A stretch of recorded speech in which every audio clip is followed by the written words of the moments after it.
Theresa May was left fighting to save her Chequers Brexit plan and with it her authority as Prime Minister after she was ambushed at the end of the Salzburg summit when EU leaders unexpectedly declared that her proposals would not work. On Thursday night the Transport Secretary, Chris Grayling, hit back for the government, declaring there were no changes to the Chequers plan on the table and the EU's demands on Northern Ireland were impossible for the UK to accept. The PM has set out red lines that this country is not going to stay in the single market, we're not going to stay in the customs union. I agree with her on those, that's the government's position, Grayling said. The Prime Minister was thrown onto the defensive, just over a week before the Conservative Party conference, when EU leaders led by Donald Tusk and Emmanuel Macron rejected her Chequers plan as it stood, prompting hard Brexit conservatives to demand it be abandoned. May was also set an October deadline for a solution on the Irish border issue just hours after informing Leo Varadkar, the Irish Taoiseach, in a private breakfast meeting that she felt it would be impossible to come to a compromise within such a time scale.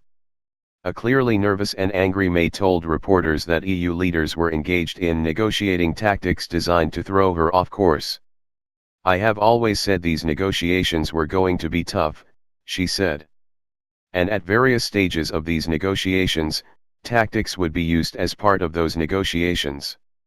The assault on May's plan came shortly after a lunchtime meeting of EU leaders in the Austrian city, where they discussed the Brexit talks in May's absence. EU Council President Tusk declared that Chequers would not work while French President Macron said it was not acceptable. A combative Macron accused British Brexiters of lying about how easy it would be to negotiate an exit from the EU on terms favourable to the UK. Those who explain that we can easily live without Europe, that everything is going to be all right, and that it's going to bring a lot of money home are liars, said Macron.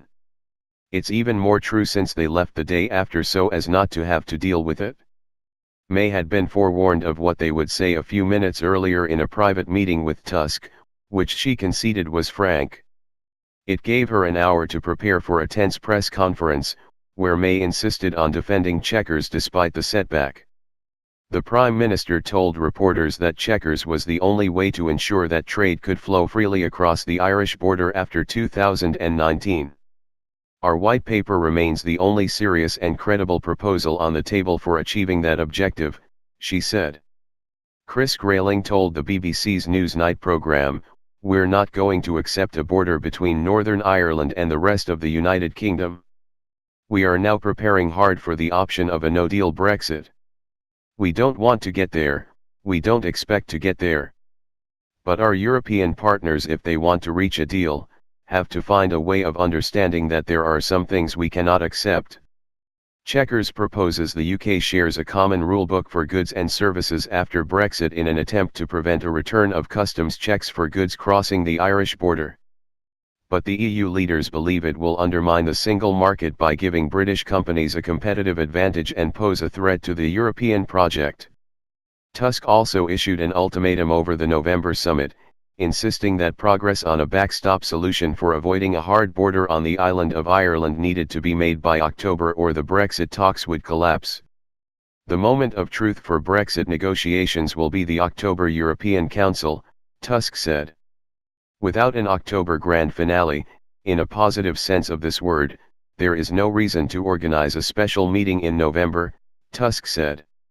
This is the only condition when it comes to this possible November summit.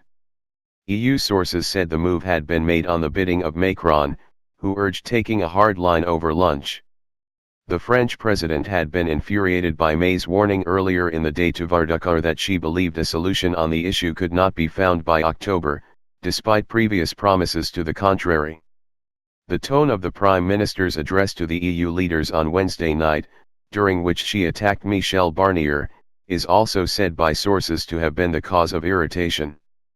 They were projecting that Chequers wouldn't work for them, but to do it in this way I thought was pretty disgusting actually. The quicker we can get out, the better.